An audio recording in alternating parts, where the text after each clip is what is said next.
Welcome guys, I'm Kieran from Big Red Cats, and this is our morning briefing that we do with guests. This is a good way for you to see what we do before we do it, so that when we do it you have a better idea of what we do. So the first thing we talk about is transceivers. We use the Mammoth Pulse transceiver. We recommend this to that all guests use our transceivers.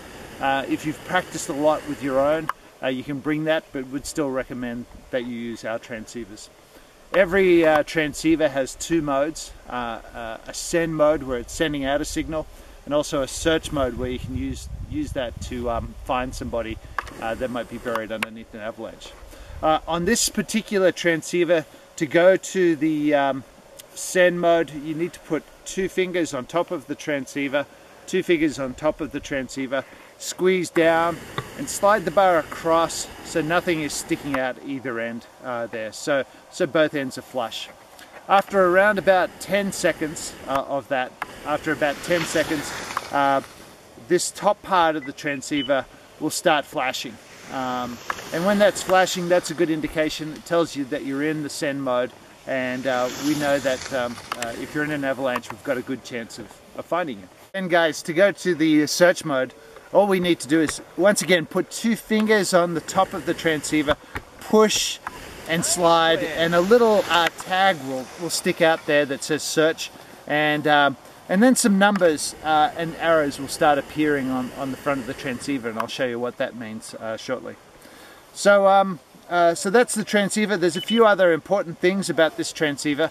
The first is actually how to put this transceiver on. The way it goes on is there's a big loop like this. You simply unravel the cords and then put the big loop over your head, and then your left arm should go through this big loop, and then the bungee cord simply wraps around your body like so and clicks in. Really important as well is the little square window. A little square window needs to be facing towards your body, and this red part facing up. So once it's in the harness, it should look like that and clipped up, and it also should be underneath your outside layer. So I'd have this probably next to my base layer, just under here, and that's to protect the transceiver so that it doesn't get broken. A few other important things with the transceiver are they're affected by electronic devices.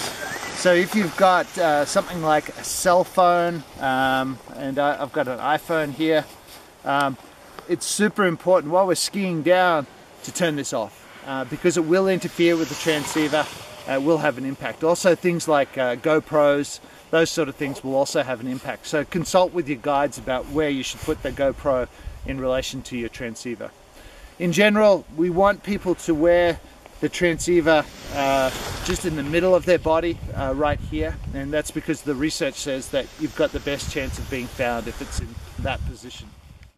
When you turn on the transceiver to the search mode, you'll get an arrow, which is not particularly accurate to start with until you start moving, and a number. That number is in meters. And you can see as Joe gets closer now, the numbers will now start to get smaller. Once Joe gets within 3 meters, this big fat arrow that you see will turn into this nice narrow arrow that you now see.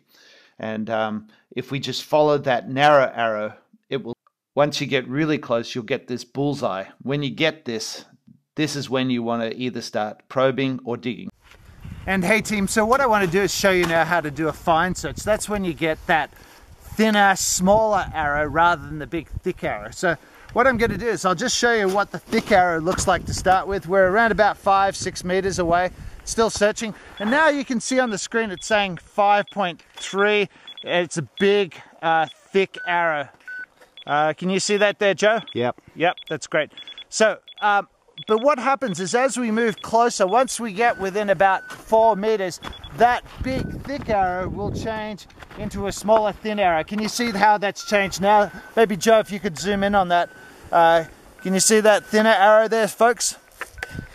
That's it. That's great. Good. So now we follow that arrow. We need to be about 6 inches off the ground. It's just, whatever that arrow tells me to do, I follow. Whatever that arrow tells me to do, it's telling me to keep going now. Oh, and now it's giving me a bullseye. Once I get that bullseye, once you get that bullseye, it's time to either start digging or probing. Once I get that bullseye, if it's less than a meter, I'll just start.